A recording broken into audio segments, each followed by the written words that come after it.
Really happy to be here, and thanks for a great introduction, Steve. We're talking today about Eligibility Services Division. Like Steve said, my name is Muris. I'm the Assistant Director over Operations for ESD.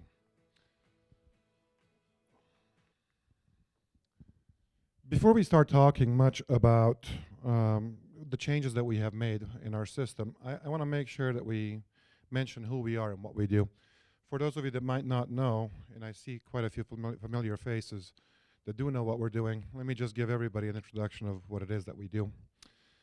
Eligibility Services Division is the largest division within DWS with 768 employees. We do represent the largest division under the DWS umbrella.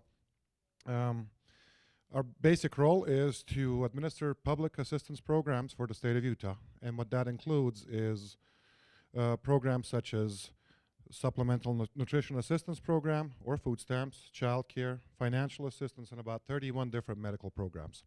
So those are the programs that we administer.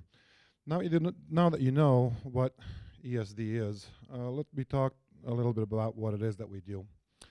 What you see in front of you is our basic business model. And this is roughly the flow of all the work that comes through our system. So I'm just going to give you a quick idea of how that really works. Work to us comes in three forms. It's either a review, or an application, or a change report. So one of those three items come into our system, at which point a worker will collect that information, review it, and based on what is listed in that initiation of the action, will request additional documentation in order to make a decision on benefits. Things that we request, usually depending on the program, vary from income, assets, household composition, relationships, and a bunch of other things. At the point where a worker makes request, then a letter is sent to a customer to provide additional verification from various sources. And once that is received, we image that information, enter it into our system, and then the worker will make a decision whether to approve or deny benefits. Sounds pretty simple. And that is basically how we do what we do. Now, I mentioned earlier that as a division, we got formed in 2009.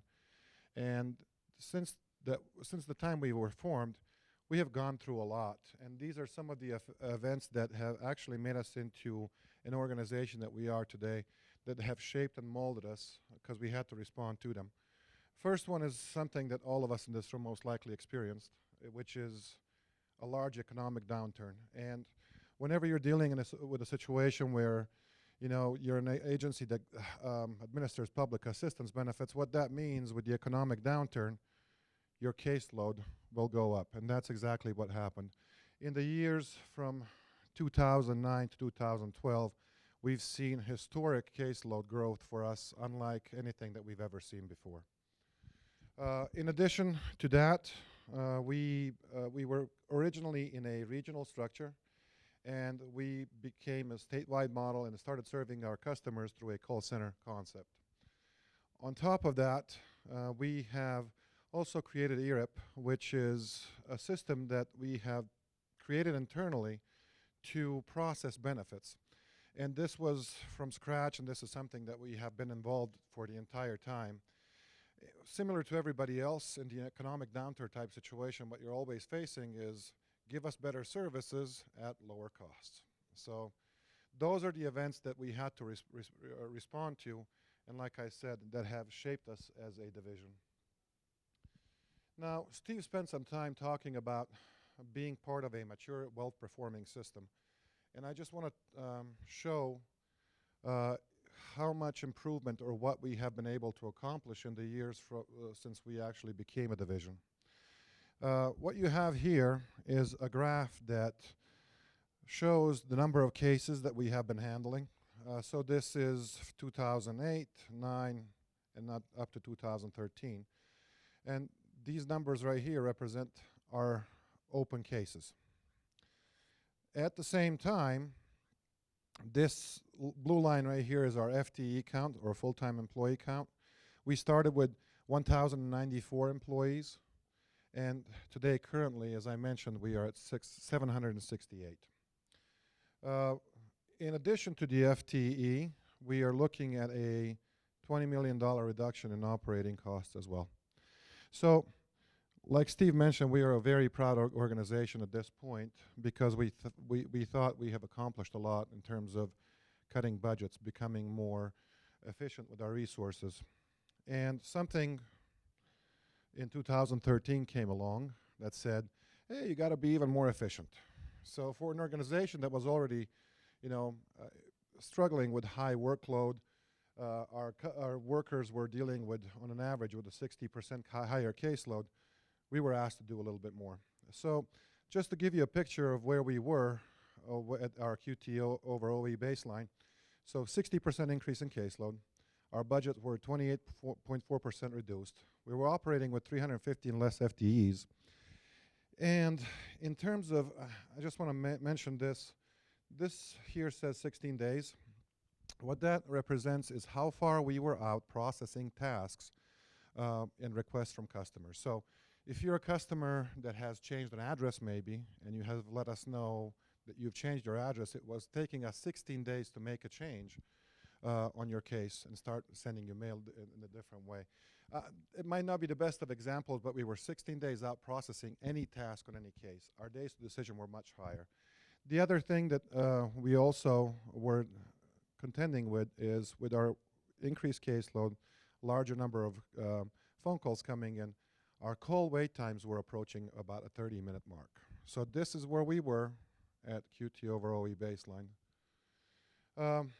You know, we did have thoughts similar to probably everybody else, like why can't we use 2010 or 2011 instead of 2012?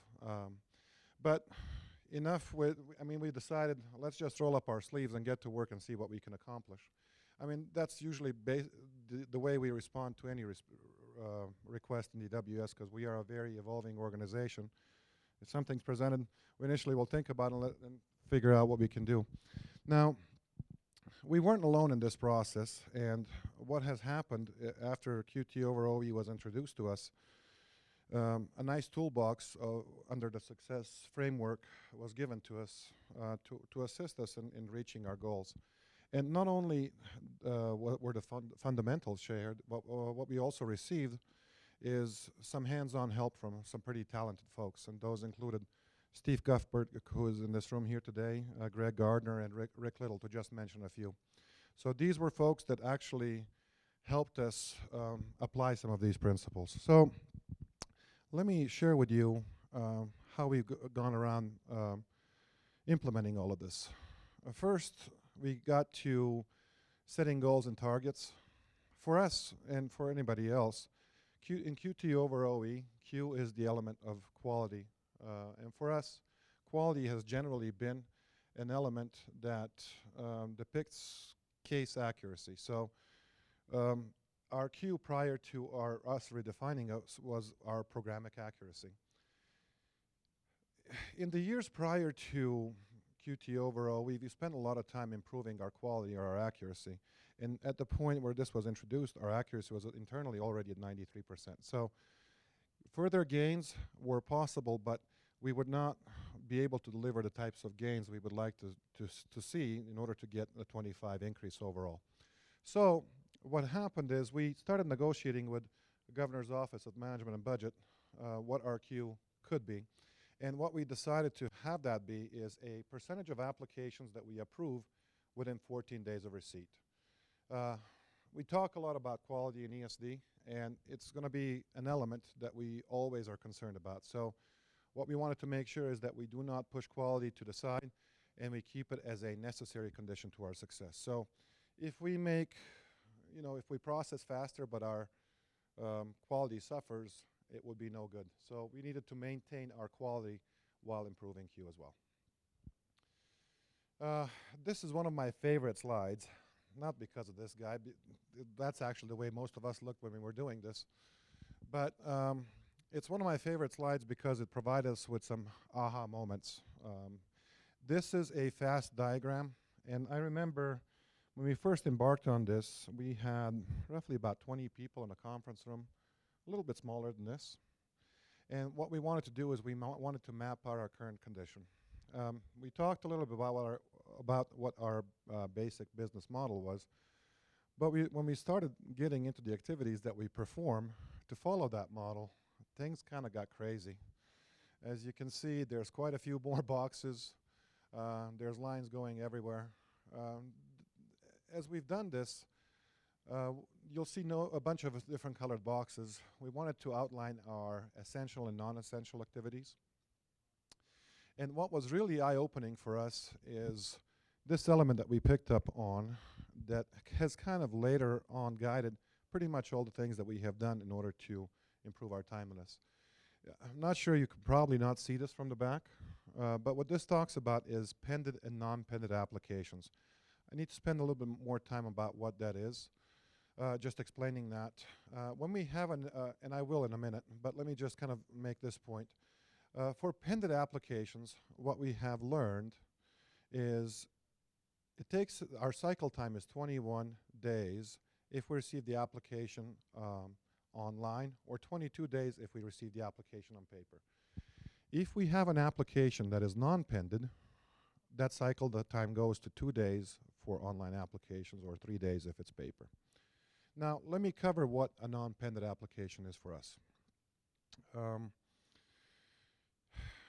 As we process cases, sometimes you will receive an application that you absolutely have everything on, that you do not need to request things from the customer. So a non-pended application for us represents any application that we do not have to reach out to the customer to have them provide anything additional in order for us to process the case. We utilize things such as electronic verification. We at times will use collateral contacts to verify specific things, or we can also get customer statements on some of these things in order to process these benefits. So what we decided to do at this point is map out our ideal state, depicting what a non-pended application looks like. So this is a non-pended application for us, and what we decided to do in order for us to get faster, we have to create conditions in which we can move a larger number of applications through this model instead of the latter one, or the previous one, sorry. Creating the strategy, we talked earlier about QTO over OE, and for us, the strategy in QTO over OE was one that we knew we had little control over throughput. It basically depends on needs. All we can do is monitor changes and act accordingly. Q we already covered, and then as far as OE, our plan was to control and reduce expenses as much as possible.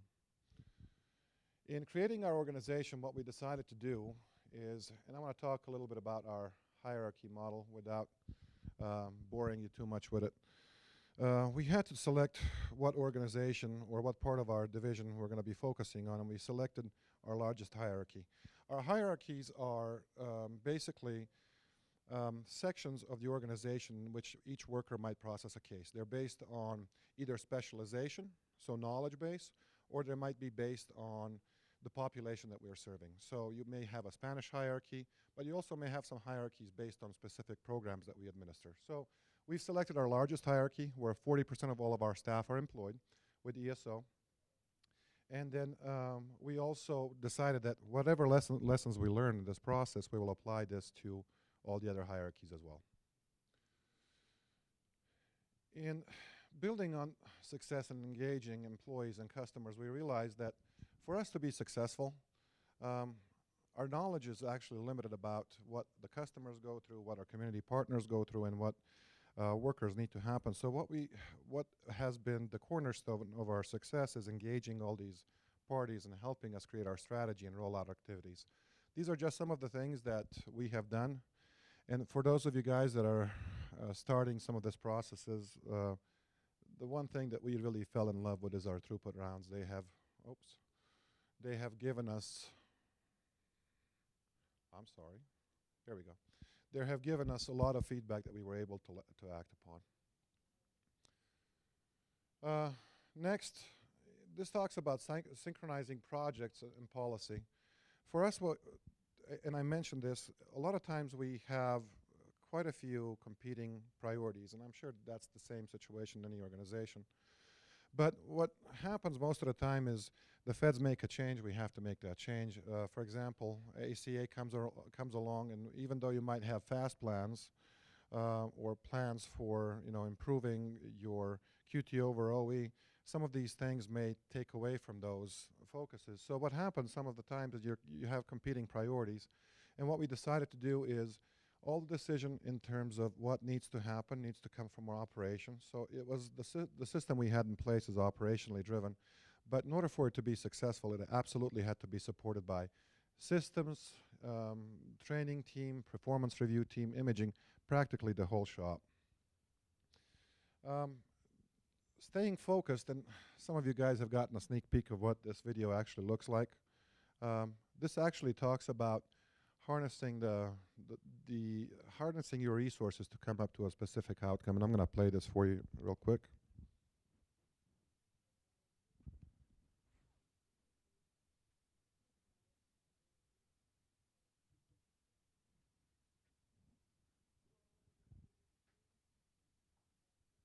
How tight does this focus? Can we see it? Just look, yes. By spraying some water. Oh my God. So if my hand's here, it's okay, but if it went there, what would happen? Not at the focus. Here it's okay, but... And even a mirror this big, would it be powerful enough to kind of set light to something? Yes. Can I try it? Go ahead. Okay, show me the focus. I'm okay, I'm okay, okay.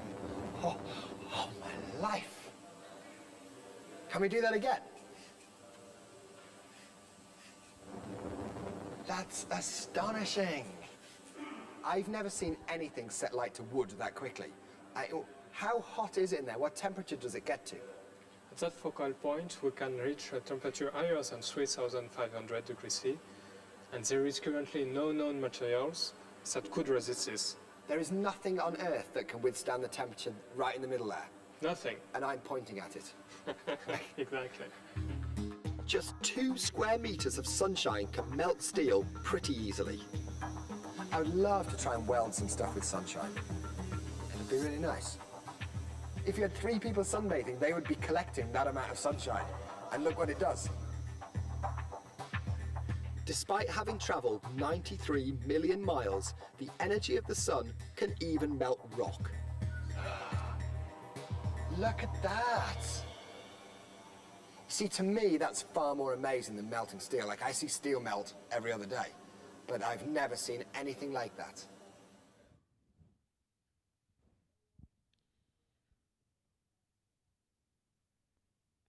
Sorry about some of the technical difficulties, but actually this is the first session that we actually got this rolling, so I'm excited about being able to show it.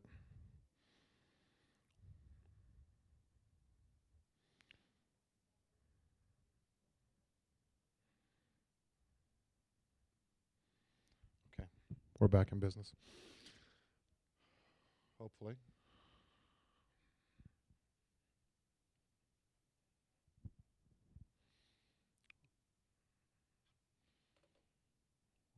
We may be stuck. Hang on, give me a second.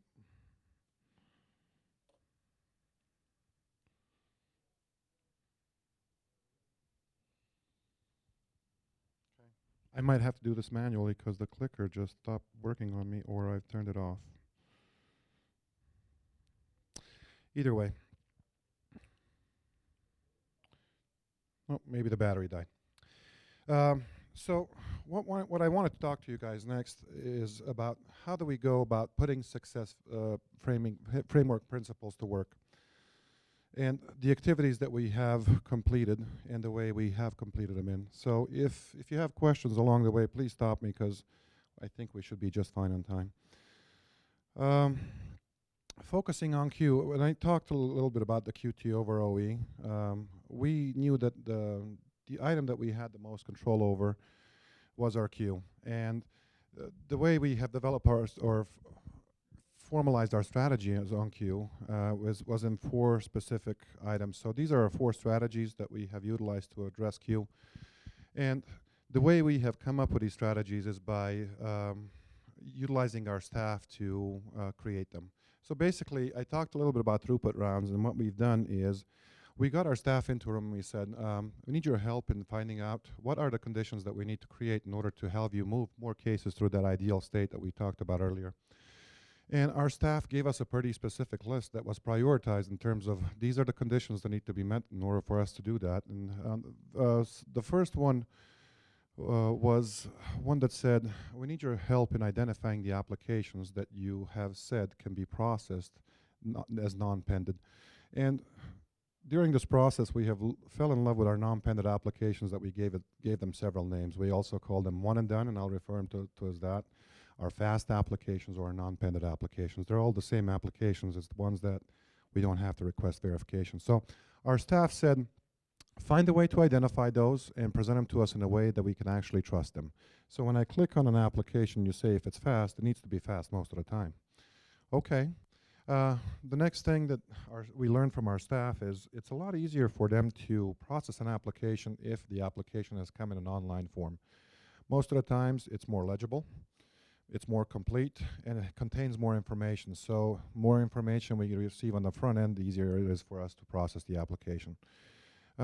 Next is something that was probably a larger barrier for us, align accuracy expectations. That meant that our accuracy had to change in order for our staff to stop requesting some of the documentation that we consider unnecessary. And then finally, they said, you measure things like how far we are processing our case or processing tasks associated with a case. What we wanted to do is change the culture to say, we want you to take the case from the beginning to end so you don't have to go in there multiple times. So this is not about clearing tasks associated, it's about making decisions. So, whoops. It's alive, sorry.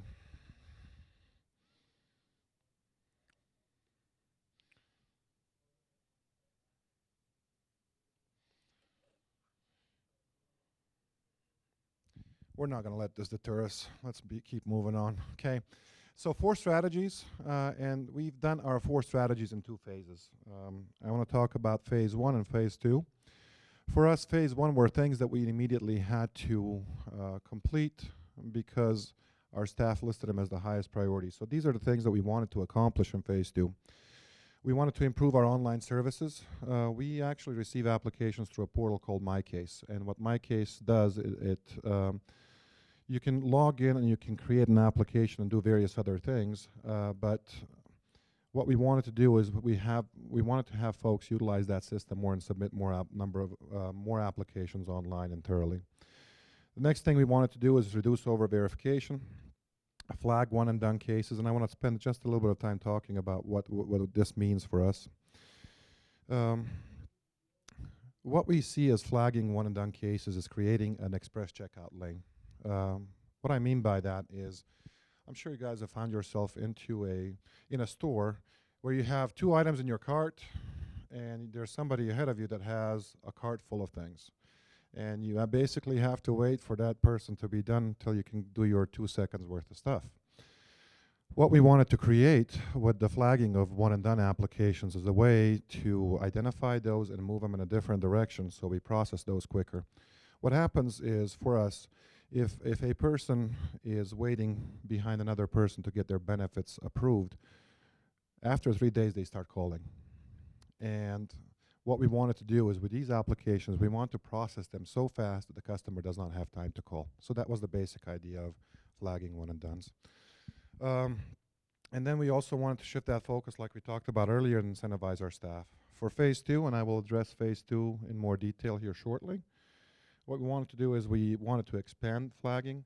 Currently, we only flag applications that absolutely have no income attached.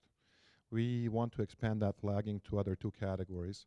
And those 2 categories are unearned income, because we can verify those things electronically most of the time, and folks that pass quarterly wage data screening. What that is if you've been with an employer for a set period of time, and your wages are reported through quarterly wage data, we can use that data instead of having to request that information. Electronic verification, and this is going to be something huge for us. And then the part of phase 2 that we also wanted to focus on is continue improving strategies that we have not seen the type of improvement that we wanted to see. So to this point, Um, what I want to talk about is how we rolled out our tactics and activities. I meet with my managers at least every 8 weeks on these timelines. We review them more frequently, but to design a timeline, we meet every 8 weeks because our timelines are 8 weeks long. So 4 strategies, and we basically develop a timeline for each strategy of the activities you would like to complete in that timeline. To this point, we have completed all activities in phase 1 and 4 different timelines. We actually met just yesterday to design our 5th timeline, and we'll be moving on some of the items on phase 2. So we're halfway done into this process, at least in terms of phase 1 or phase 2. I think there's a lot more work that needs to happen. So these are, during these 8 timelines, these are just some of the things that we were able to complete. When we first decided we're going to focus on Q, we created a report to track our progress in Q. And we do that weekly, monthly, quarterly, and sometimes daily to see what we've done with a specific change. In terms of enhancing MyCase, we've done 20 different programming changes to our MyCase process to make things a little bit easier for our customers as they apply for services. We've had things in there that we thought were encouraging customers to discontinue completing their application and move on to a paper option instead. Hopefully we resolved most of those. Over verification steps, what we wanted to do is, or what we've done, is we've done some data mining to find out how much over verification is actually happening out there. And we've learned that because our focus on accuracy, our staff were pretty much saying our behavior is such that we are requesting pretty much everything, because if we don't, we might get an error. And I heard in the presentation this morning, to change belief, what you have to do is you have to create different experiences. So what we wanted to do is we wanted to create an experience to where our staff do not request these verifications, but also do not get cited in error. Okay. Some of the other things that we've done is we rolled out a telephonic self-service portal. I mentioned earlier that we are assisting customers through a phone center, and any customer that needs service from us or has questions about their case can call us, and based on their answers and the numbers they type in, their call gets routed to a hierarchy where their case is assigned. What we've done with our self-service portal, we have created a electronic option for a customer that's calling in to get some of the basic answers they're calling about answered by a system. So those phones or those calls do not route to our employees. And then we've reviewed every impact of all our changes. What we do and what we decided to do is we wanted to be very methodical about, as we implement changes, we want to evaluate every single thing we do to see how that change has affected our system. Has it been positive or has it been negative? And we have continued doing that with every change we've done. So those are the things we have done. Like I said, and this is only phase 1. Talking about phase 2, what we want to do is expand flagging to those 2 categories I talked about. So applications that have only unearned income and those that pass quarterly wage data screening. And then electronic verification. This is probably the biggest project for us that we've had in a very long time. Instead of me trying to explain how this works, let me try to paint a picture of how it will actually roll out for a customer. So let's say I'm a customer applying for benefits, and the earnings I have are Social Security, and I have a little bit of child support coming in on the side.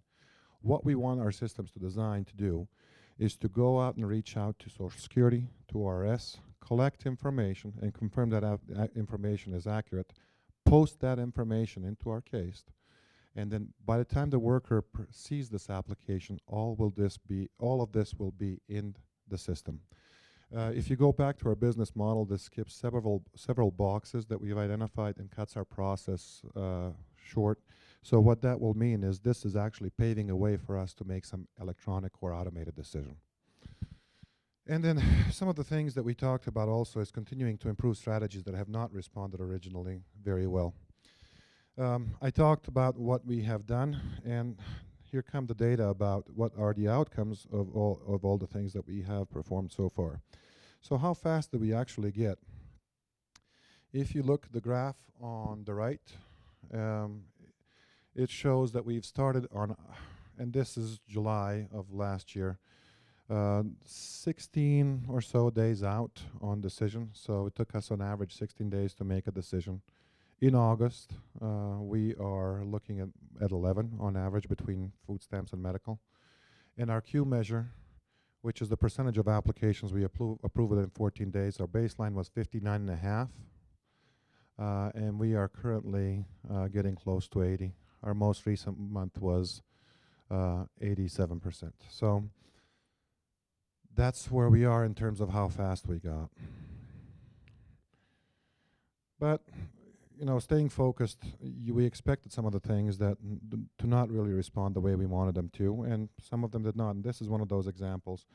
Now, like I said, we made several enhancements to our systems, and you can see, for example, in the percentage of online applications, we are seeing a general trend or an increase of number of applications we receive online. It's been 66, now it's up to 71. And then the second one talks about if a customer starts an application in our system, how often do they actually leave the system without submitting an application? So we started with 3,300. Most recently, we were at 2,600. So progress, but then not at the level that we wanted to. So this is one of the things we'll continue working in phase 2.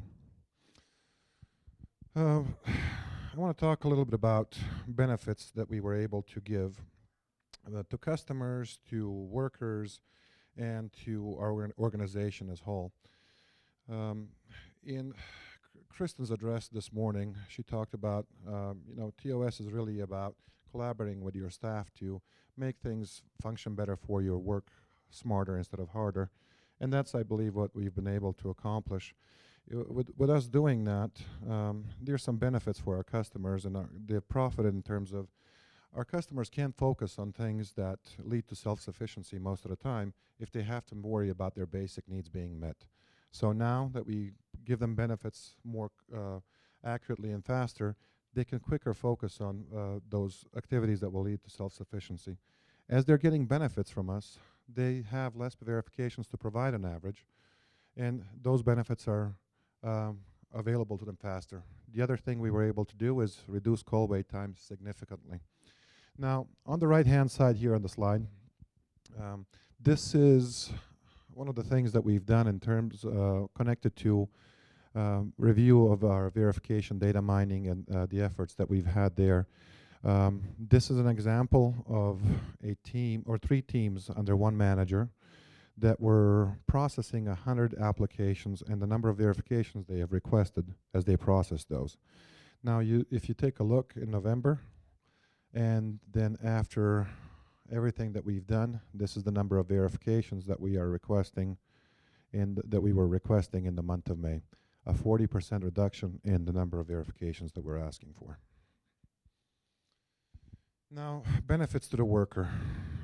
If I'm a worker and I talked about automating 25% of our calls, that means I have more time to process cases. So reduced number of calls means improved productivity for me as a worker.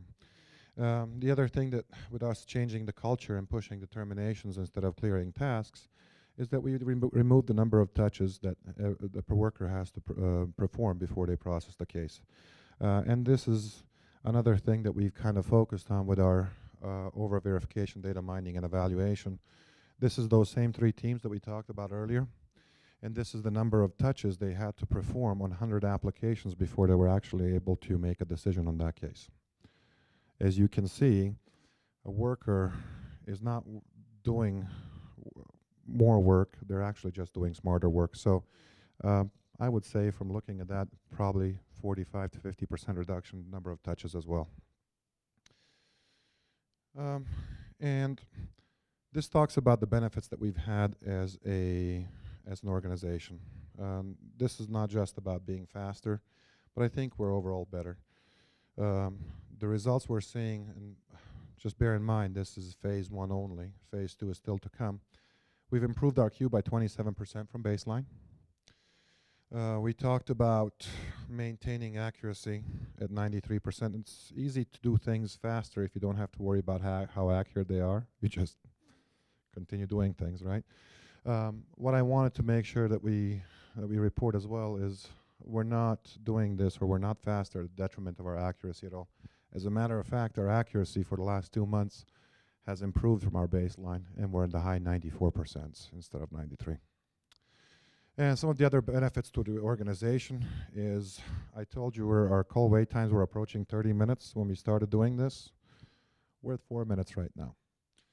We save annually $700,000 in postage because we request less things and send less mail. Long distance charges due to those call wait time reductions are reduced by $850,000 annually. And we have not cut any employees. We are doing this with the same number of employees we had last year.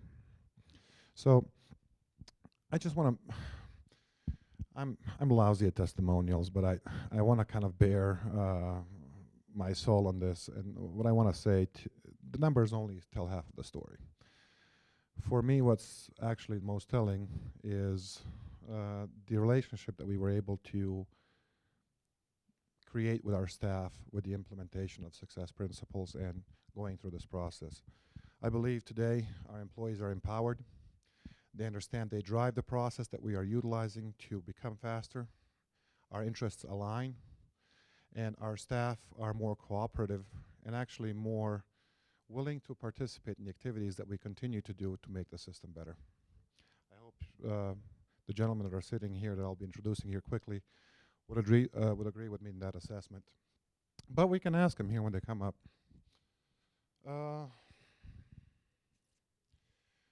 Just before we conclude, I want to thank a few folks. Dale Lomby, our division director, best director there is. He's in the back sitting there supporting us again. There's a few folks that I also want to thank. Matt Larson, that has helped us develop some of the systemic things that we've done. Kevin Burt, who's our assistant director of policy, has helped us address some of the issues with our accuracy expectations, green line document, those types of things. And then our executive director's office has all been there the entire time, and of course the support of Gombe. I want to introduce a few folks. I call them the most talented management team there is. They're my managers and they're our fast team. So I'm going to ask them to come up real quick.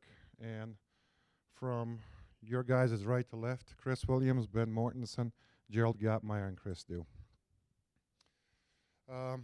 That concludes our presentation, and we have roughly about 10 minutes to take any questions you might have.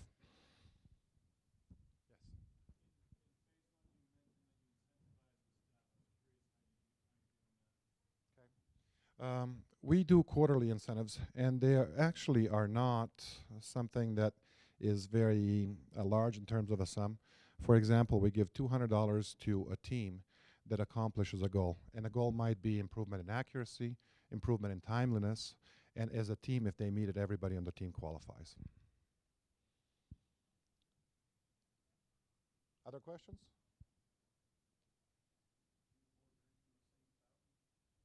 I know. We have gotten lots of jokes about no hair, and one guy, you should probably be standing in middle, Chris, but that might help us out. Right. Yes.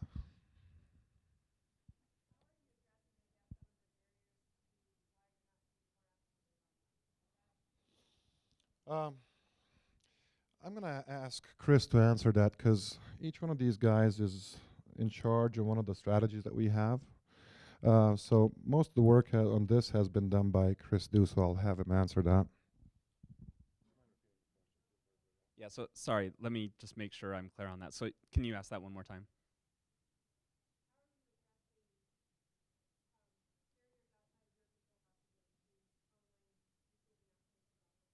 Okay, so outside of our control, how do we get people online? And that's a strong barrier, especially with low-income families. We're really lucky to be in a state where we are more connected than any other state. Utah has a really high percentage. We make sure that we have all systems available in all sorts of areas. We work strictly with our counterparts in the division, so we have groups, we have buildings around the whole state that people can come into and sit down and talk to somebody about job services and other things. We actually work with them to encourage online applications, so they will try to get a person onto a computer instead of having them do it by paper and trying to do it over the phone. they really work with them. We have a little quick hitter. Every time they hand out a paper application, we have a little quick hitter with it that says, hey, it can provide faster services if you're online, so we're constantly pushing that direction as well. And we're currently working with some of our outreach sites and things like that to see if we can try to train a little bit better with those. We have a lot of advocates that work with our customers that want to help out, and so they're a strong portion of being able to get us to that goal as well. So a lot of those barriers are kind of outside of our control, but we're constantly working in those areas to see what we can do to increase that. Oh yeah, and we do have a third party that helps out as well. So a third party is a person that may be able to help out with case. So say you have assigned me as somebody that can go into your case and take a look at things as well through my case, through our online service. So what we can do is work with them as well to assign a third party. A lot of groups such as nursing homes and medical facilities will work as a third party provider. So if a customer has a barrier where they don't want to get online or they're not technologically savvy, they can have somebody go on to help assist them and continue to look at their verifications so that we can push them ahead in that direction as well so they can have the same advantages. And just one other thing, the bottom line strategy for us is for our customers to understand the benefits of going online. I think once we get to a point where our customer understands that they're getting their benefits quicker, it's to their benefit to do this, most of the time they will do that. The barrier for us is education. Any other questions?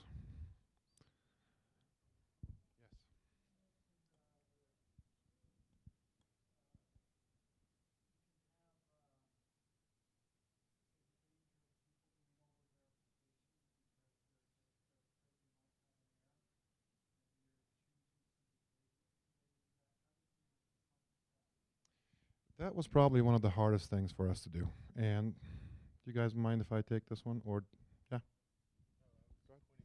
All right. To continue. So that's a really interesting concept. Is how do you change behavior, specifically to folks that are used to receiving, let's say, an error on a case review based upon something. There was a documentation that we put out that was called a green light document. In that we looked at cases that we could say safely with a calculated risk that if you choose to accept, let's say, lesser documentation, the likelihood of it becoming an error won't happen. So in the past where you've said, I got to have X, Y, and Z instead of trusting A, we want you to do that. So it's a little bit of a cooperation with our policy group and with our staff in having them say, let's go out on a limb, let's take a calculated risk. By doing this, there's a high likelihood that we will not have an error, and we'll be able to get that benefit out quicker. So it also worked within changing culture as well, trying to get our culture to accept that the way of doing business for 20 years is slowing us down, but there are creative avenues that we can follow that's going to benefit you, less stress of having an error, the quicker the benefit goes out to the customer. And to change behavior, for us, it really was the question of creating new experiences, like I mentioned earlier. So our staff that kind of learned in the past that if I don't request this, I'm going to get an error. What we had to do is create an experience to where if they accept electronic verification or collateral contact, their new experience is that they're not getting an error. And we were really, really focusing on that and made sure our PRT our program review team was on board with that concept. I think we're good. Thank you again for allowing us to present today. Appreciate it.